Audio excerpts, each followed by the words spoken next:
You know Shakespeare as the playwright, the genius, the man who gave us star-crossed lovers and poison and secret marriages. But nobody talks about the grinding reality 24 hours before a new play hits the stage at the Curtain Theatre in Shoreditch. No premiere date survives in the records. The first quarto printed in 1597 tells us Romeo and Juliet had been often and with great applause played publicly by the Lord Chamberlain's men. Somewhere between 1595 and 1597, this play went from ink on paper to bodies on a rectangular wooden stage. What we do know changes everything you think about how theater worked. This isn't a story about artistic inspiration. This is a story about a machine that never stops, actors who learn 5,000 lines per week, and a writer who is also a shareholder who needs to fill seats or lose money. This script is researched and factual, using sources from the Museum of London Archaeology excavation reports published in 2016 showing the Curtain Theatre's actual structure, a rectangular stage 22 by 25 meters, and from academic research and theater historian Tiffany Stern's work published in Documents of Performance in Early Modern England from Cambridge University Press in 2011, detailing Q script. Practices. Now back to the information. Alan wants to tear down the building and use the timber. The company needs a venue. The curtain becomes home. It's been standing since 1577. Henry Landman owns it, rectangular, not the circular globe that comes later. Timber galleries, compacted gravel courtyard for the groundlings who pay 1 penny to stand. 2 pennies for gallery seats, 6 pennies for a box. He's an actor, a playwright, and a sharer in the company. 8 sharers split profits and debts. Each sharer paid around 50 to 80 pounds to join depending on the company's value at the time. A strong company with 8 sharers is valued at 500 pounds. Shakespeare isn't just writing, he's performing. He's investing capital. In 1597, he purchased New Place in Stratford upon Avon for 60 pounds, the largest house in the borough. He's making money from this work. Theater is business. The Admiral's men are the competition. Edward Allen is their star. Richard Burbage is the Lord Chamberlain's men's answer. Burbage is 29 or 30 years old, short, stout, plays Romeo. The first actor ever to speak those lines. He creates roles that demand over 800 lines. Only 20 roles in the entire 1580s to 1610s era exceed 800 lines. Burbage owns 13 of them. The second quarto from 1599 accidentally prints Enter Will Kemp instead of Peter in Act 4, Scene 5. That's documentation. Kempe specialized in physical comedy, broad gestures, jigs after the play. By 1599, he'll leave the company. In 1600, he'll Morris dance from London to Norwich over 9 days and write a book about it called Kemp's 9 Days' Wonder. But in 1597, he's still a sharer. Still the main comic, still the man who makes the groundlings laugh after they've watched 2 teenagers kill themselves. The Admiral's men between 1594 and 1599 offered 36 plays. 21 were new, added every 2 weeks. It was uncommon for an actor to perform the same work 2 nights in a row. The Globe Theatre alone produced 11 performances of 10 different plays every 2 weeks. Leading actors delivered around 5,000 lines per week. Mornings were for learning lines for that afternoon's performance. Junior actors didn't get full rehearsals. Sometimes they didn't even read the entire script. The complete scene only revealed itself when actors stood on stage together. This was an artistic choice. This was theft prevention. No copyright law existed. If the Admiral's men could steal Hamlet, they would. The bookkeeper managed the master script. Actors never saw it unless they were sharers. Shakespeare adapted it from Arthur Brooks' poem, The Tragical History of Romeo and Juliet, published in 1562. That's 35 years old by the time Shakespeare touches it. Brooke translated it from Pierre Boistuau's French version from 1559, which came from Matteo Bandello's Italian novella from 1554. Brooke drowned in 1564. 1 year after publishing, never saw Shakespeare's version. Shakespeare compressed Brooke's 9-month timeline into 4 days, Sunday through Thursday morning. Brooke gives Romeus a week or 2 before he talks to Juliet after seeing her at the feast.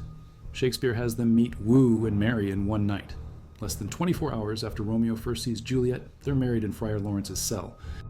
Shakespeare opens with a brawl, servants in prose, upper class in blank verse, Prince Aeschylus in rhyme, 3 levels of society in the first scene. Brooke meanders, Shakespeare drives. The source is 3,000 lines of rhymed verse. Shakespeare writes around 3,000 lines of mostly blank verse with strategic rhyme. He cuts, he adds, he invents Paris dying in the tomb, Lady Montague dying off stage from grief, the body count goes up. The devastation spreads. Women can't perform on public stages. Pre-adolescent boys whose voices haven't broken play all female roles. The femininity is exaggerated. Theater historian Lorraine Helms' research in Shakespeare Quarterly from 1992 notes the performance could be eroticized for some spectators and aesthetically distanced for others. Goff has to convince a crowd of 1,500 people in an open-air rectangle that he's a 13-year-old girl in love. Memory was trained through pain. Theater scholar Michael Dobson from the Shakespeare Institute notes in podcast interviews from 2020 that Elizabethan education relied on corporal punishment to drill memorization. The bookkeeper might gesture from offstage, telling people where to go. Some Italian theater used this method. The actors are speaking lines, learning cues, adjusting to the space. The curtain stage is 14 meters wide, thrust into the audience, exits and entrances at 2 doors in the back, a trapdoor in the stage, Juliet's tomb, a balcony above. Her window, no scenery, few props. Costumes do the work. They're expensive. Sumptuary laws restricted what social classes could wear. Wealthy people bequeathed clothes to servants who couldn't legally wear them and sold them to acting companies. Romeo and Juliet, set in Verona, but performed in Elizabethan contemporary dress, a doublet, hose, ruffs. Even ancient plays were done in current fashion. The visual appeal on stage came from bright colors, rich fabrics. The audience needed spectacle. Theater competed with bear baiting, cockfighting, public executions.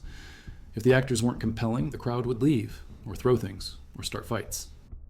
Puritans hated theater, saw it as base, corrupting, likely to cause riots. The Lord Mayor viewed theaters as magnets for vagabonds and outcasts. An Act of Parliament from 1572 classed actors with vagabonds unless they had a patron. Everyone needed legal status: freeman of a livery company, employee of a freeman, retainer of a noble. The Lord Chamberlain's men have George Carey, 2nd Baron Hunsdon, as patron. His father, Henry Carey, died in July 1596. George became Lord Chamberlain on March 17, 1597. The company is legitimate, powerful. Queen Elizabeth prefers them. Court records show they performed 4 times at court in 1597. The 1592 to 1593 outbreak killed 15,000 in the city of London and another 4,900 in surrounding parishes. Theaters closed for 14 months. The Privy Council shut them down when more than 30 people died in a week. Crowds spread disease. The council viewed playhouses as wellsprings of infection. In the summer of 1597, all London theaters closed again. Not plagued this time, censorship. Thomas Nash's play The Isle of Dogs caused an uproar. The Privy Council extended shutdown orders. The Lord Chamberlain's men toured. Records from Dover and Bristol show them performing outside London. By autumn, they're back, using the curtain. A play might run 3 or 4 performances, then disappear from repertory for months. Maybe forever. Shakespeare isn't precious about his work. It's product, sold to the company, performed until it stops drawing crowds, then replaced. The first quarto of Romeo and Juliet, printed in 1597, is called a bad quarto, probably reconstructed from memory by actors, maybe pirated. The text has numerous differences from the superior second quarto published in 1599 by Thomas Creed. That version is 800 lines longer, based on Shakespeare's foul papers, his working draft, false starts, variable character tags. The typesetter preserved errors Shakespeare probably crossed out. He's memorizing roles. He's watching receipts. He's calculating whether Romeo and Juliet will earn back the company's investment. Each performance costs money. The tireman manages costumes. The gatherers take money at doors. Hired men play small roles. They're paid wages, not shares.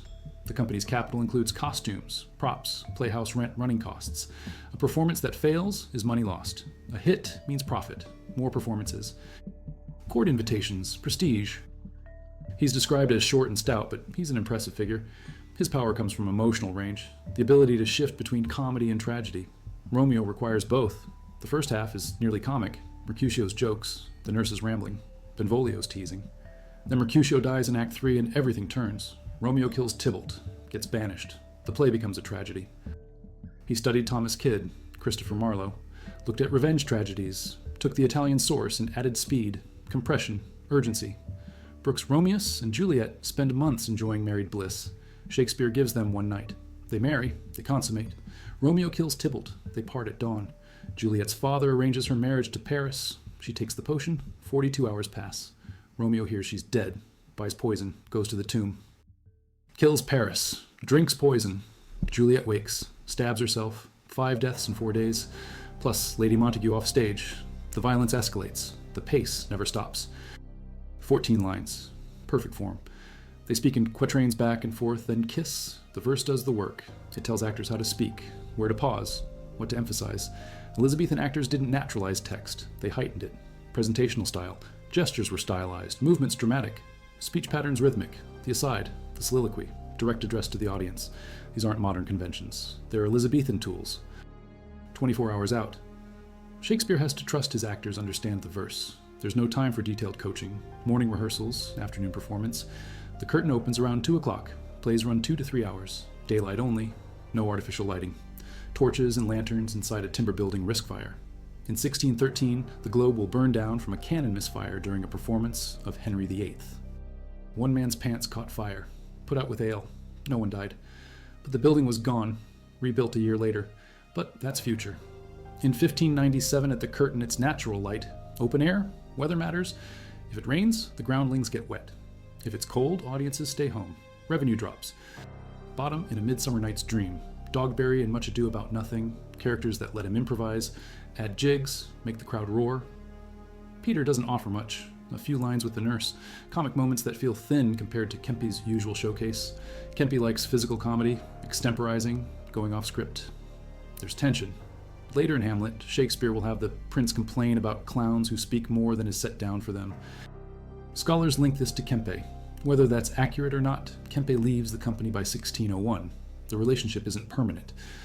Wrote jigs that were published in the Stationer's Register between 1591 and 1595.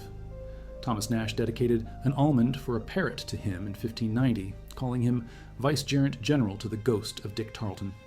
Tarleton was the previous generation's great clown. Died in 1588, made Queen Elizabeth laugh until he went too far and mocked her favorites. Kempe carries that legacy. The title page of A Knack to Know a Knave advertised Kempe's merriments. His name sold tickets. The voice of the working class in a play about aristocrats. Shakespeare balances high and low. Montagues and Capulets speak verse. The nurse speaks prose. Servants brawl in prose in the opening. The social hierarchy is built into the language. He keeps detailed accounts. Between 1594 and 1597, his records show what audiences want. Revenge tragedies, history plays, comedies with clowns, Marlowe's Dr. Faustus, Kid's Spanish tragedy. These are proven hits. Romeo and Juliet is a risk. Tragic romance. 2 teenagers. A play that shifts tone midway. It could fail. The first quarto title page, calling it an excellent conceited tragedy, suggests it succeeded. The word conceited points to witty rhetorical language. The sweet style Shakespeare was known for. His reputation by 1597 includes Venus and Adonis, published in 1593, The Rape of Lucrece in 1594, narrative poems, bestsellers. He's known for beautiful language. Romeo and Juliet delivers. Leave for food and drink. Shout if they're annoyed. The groundlings stand for 2 hours, packed together. Pickpockets work the crowd. Prostitutes solicit. The curtain's gravel courtyard holds hundreds. The galleries above hold hundreds more. Private boxes for the wealthy. Close to the stage. High up, visible to everyone. Theater is social. You go to be seen as much as to see. Merchants, apprentices, gentry, nobility, all under one roof. Or rather, under open sky. The experience is public, communal, loud. Makes it plot. When Friar John says, "I could not send it, nor get a messenger to bring it thee, so fearful were they of infection," the audience feels that. It's recent memory. The detail lands. Archaeological evidence from New Place excavations, published by the Shakespeare Birthplace Trust in 2013, suggests he divided time between Stratford and London. A 2 or 3 day commute. He wasn't always an intermittent lodger in the city. He invested in Stratford, bought property, maintained ties. His father, John Shakespeare, was still alive in 1597. Wouldn't die until 1601. His mother, Mary Arden, alive until 1608. Shakespeare had family obligations, business interests, a life outside theater. People know a performance is happening. They come or they don't. 1 penny, 2 pennies, 6 pennies. The gatherers collect. The tireman checks costumes. The bookkeeper holds the master copy. The actors wait backstage. Burbage, Gough, Kempe, Hemigiz, Condell, hired men, boy actors, everyone in position. Star-crossed lovers, death-marked love, parents' rage, 2 hours traffic of our stage. Shakespeare doesn't hide the ending. The audience knows Romeo and Juliet die. The pleasure is watching how. The language, the performances, the inevitable momentum toward the tomb. Then the play enters repertory, gets performed again, maybe at court, maybe for Queen Elizabeth herself. The title page of the first quarto says it was played often with great applause. That's evidence of success, multiple performances, public approval. By 1598, the playwright John Marston references the curtain in The Scourge of Villainy. Writes Luscus, "What's played today, from whence doth flow naught but pure Juliet and Romeo." The play is associated with the venue. Curtain plaudits, that's documentation. He's trusted the company, the actors, the curtain stage, the London audience. Now it's out of his hands. A hired man might play 3 different servants in 3 different plays on 3 consecutive days. The bookkeeper tracks it all. Who's playing what when, where the costumes are, whether the props are ready. Touchstone in As You Like It. The clown roles change because the actor changed. Shakespeare writes for his company, for the bodies available, for the voices, for the skills. That's craft, not just inspiration. Won't until 1599 when the Burbages dismantle the theatre and rebuild it across the Thames. But the curtain works, rectangular stage, 2 doors, trap, balcony, gravel yard, timber galleries, 1,500 capacity, Shoreditch location. It's enough. A rose by any other name would smell as sweet. Parting is such sweet sorrow. These violent delights have violent ends. The language endures, the story endures. But in 1597, it's just another play. Another risk, another afternoon at the curtain. Baz Luhrmann's version with Leonardo DiCaprio in 1996, West Side Story in 1961, Gounod's Romeo and Juliet opera in 1867, Prokofiev's ballet, endless stage revivals. The play enters culture, becomes reference. Star-crossed lovers as shorthand, Romeo as romantic archetype, Juliet as tragic heroine. Shakespeare is 33. He'll write for another 16 years, die in 1616 at 52, never see most of the legacy, never know the first folio. His friends John Hemminges and Henry Condell will publish that in 1623, 7 years after his death, 36 plays, preserved. Without them, we might not have Macbeth, Antony and Cleopatra, The Tempest. Half the canon would be lost. In 1597, Shakespeare is mid-career. Romeo and Juliet is one play, successful enough to print, popular enough to perform often. But it's not the peak. Hamlet is years away. King Lear, Othello, Macbeth. The great tragedies come after 1600, in the early reign of James III, after the company becomes the king's men, after they acquire the globe, after plague shuts them down again and Shakespeare writes through it. But that's later. Competition with the admiral's men, court performances, provincial tours, plague closures, censorship, Puritans, vagabond laws, patron protection, shareholder investments, costume budgets, playhouse rent, profit and loss. Goffe will perform Juliet. Kempe will perform Peter. The curtain will hold 1,500 people. Some will stand, some will sit, some will love it, some won't care. The gatherers will count the money. The sharers will split the profit. The company will move to the next play. Through understanding as actors, through adapting sources, through writing verse that sounds like speech but isn't, through structure, through compression, through trusting Richard Burbage to make an audience believe a 30-year-old short stout man is a teenage boy in love, through trusting Robert Goff to make them believe he's a 13-year-old girl, through knowing the curtain's acoustics, the sight lines, the trapdoor timing, the balcony height. The first quarto printer, John Danter, splits the job with Edward Allday. Danter prints the first 4 sheets. Allday prints the final 6, different type sizes, additional lines on Allday's pages. You can see where the work was shared. The title page says, "The Right Honourable the Earl of Hunsdon, his servants," that's Lord Hunsdon's men. The company's name between July 1596 and March 1597 before George Carey became Lord Chamberlain. So the first quarto publication in early 1597 captures a narrow window. The play was performed. It was successful. It was pirated or reconstructed. It was printed, all within months. Based on Shakespeare's working papers, called The Most Excellent and Lamentable Tragedy of Romeo and Juliet. Newly corrected, augmented, and amended. Thomas Creed printed it. Cuthbert Burby published it. This is the version scholars prefer, the one that shows Shakespeare's intentions, the one with fewer errors, the one that preserves the structure. Bawdy jokes, penis references, biting thumbs. Then Benvolio tries to stop them, blank verse. Then Tybalt enters, also verse but aggressive. Then Old Capulet and Old Montague, still verse. Then Prince Aeschylus, rhyme. Authority, order, 5 levels of conflict in one scene, 5 language registers. The brawl establishes Verona's world. Violence, feuds, arbitrary hatred. The prince threatens death for anyone who breaks the peace again. Foreshadowing. 3 civil brawls bred of an airy word. Airy, meaningless, but deadly. Swear love anyway, marry in secret. Tybalt kills Mercutio. Romeo kills Tybalt, gets banished. Spends one night with Juliet, leaves for Mantua. Capulet arranges Juliet's marriage to Paris. Juliet takes the potion. Friar John gets quarantined. Romeo hears Juliet's dead, buys poison, goes to the tomb, finds Paris there, kills him, drinks poison. Juliet wakes, finds Romeo dead, stabs herself. Friar Lawrence arrives, explains everything. The families reconcile, too late. The speed becomes inevitability. That's darker than Brooke, more complex, more human. Shakespeare doesn't answer whether Romeo and Juliet should have obeyed their parents. He shows what happens when ancient grudges collide with young love. He shows how arbitrary violence breeds more violence, how miscommunication kills, how speed can be fatal. 42 hours between marriage and death. No time to think, no time to plan, just reaction, just momentum. And the audience in 1597 watches this unfold in 2 hours, on a rectangular stage, in daylight, with minimal scenery. The actors make it real, the verse makes it beautiful, the structure makes it inevitable.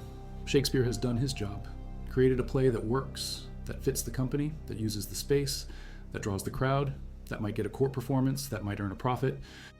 24 hours before he's hoping it works.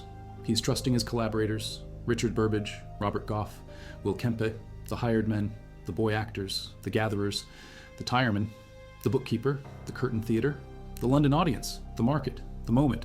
He's done everything he can, written the words, delivered the script, watched rehearsals, made adjustments. Now it's performance, now it's alive, now it's out of his control. And 400 years later, we're still watching, still performing, still believing in these star-crossed lovers, still moved by the language, still devastated by the deaths, still arguing about themes, still staging new versions, still finding something true in a play about two teenagers who knew each other 4 days.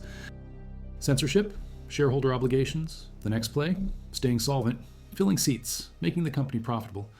But he built something that outlasted the market, outlasted the curtain, outlasted Shoreditch, outlasted the Lord Chamberlain's men, outlasted everyone who first performed it.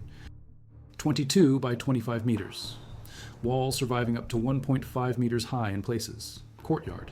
Inner walls for galleries. Compacted gravel. Timber. The physical space where Romeo and Juliet likely premiered. Where Richard Burbage first spoke those lines. Where Robert Goff first died as Juliet. Where Will Kempe first made the crowd laugh as Peter. Where 1,500 people first watched this play. 14 meters wide. Evidence of a tunnel underneath. Galleries at first floor level. The curtain was adapted from an existing structure, not built from scratch like the theater. Cheaper, functional, it worked. The Lord Chamberlain's men used it from 1597 to 1599. Then the globe opened, they moved, the curtain continued, other companies, other plays, lasted until at least 1624. Maybe 1627, then vanished. No records after that. Not the myth, not the isolated genius. The working actor, playwright, shareholder managing multiple roles in a competitive industry, in a dangerous city, in a volatile political climate, with plague always threatening and Puritans always complaining and audiences always demanding novelty. The play that emerges is both commercial product and artistic achievement, both calculated and inspired, both adapted and original, both Brooke's story and Shakespeare's vision. The play enters the permanent repertory, gets performed for decades, survives the company, survives the author, survives the theaters, survives the era. We know how the system worked. We know the pressures, the constraints, the opportunities. We know the company, the actors, the venue, the market. We know the source material, the adaptations, the structure, the verse. We know Will Kempe played Peter. We know the play was successful. We know it was printed twice before 1600. We know it became one of Shakespeare's most performed works. We know it changed theater, changed literature, changed culture. Another afternoon at a rectangular wooden theater in Shoreditch with 1,500 people paying pennies to stand in gravel or sit in galleries and watch actors speak words that a 33-year-old playwright adapted from a 35-year-old poem. Everything else is what we want to believe about genius and inspiration and timeless art. The truth is, a machine that produced plays every 2 weeks and actors who memorized 5,000 lines per week, and a shareholder system that split profit and loss in a competitive market, that rewarded novelty and punished failure, and a plague that closed theaters without warning and Puritans who wanted to ban it all, and a company that survived through talent and luck and royal patronage and shrewd business. Shakespeare was inside that machine, wrote for it, acted in it, invested in it, profited from it, and somehow in all that commerce and chaos created Romeo and Juliet, created language that endures, created characters that live, created a structure that holds, created a play that works on a rectangular stage in Shoreditch in 1597 and on stages everywhere 400 years later. That's understanding actors, understanding audiences, understanding verse, understanding structure, understanding sources, understanding the market, understanding the moment, then executing, then trusting, then releasing. The rest is whether 1,500 people in a gravel courtyard in Shoreditch on an unknown afternoon in 1597 believe that two actors can make them feel something real about Two fictional teenagers in fictional Verona who die fictional deaths from fictional poison and fictional daggers. Just another play, just another performance. Just Shakespeare and his company in the Curtain Theatre and the London audience, and the machinery of Elizabethan theatre grinding forward to the next show and the next, until plague or Puritans or time stopped it all. Not inspiration, just work, just pressure, just the machine, and somehow from that machine came art that lasts.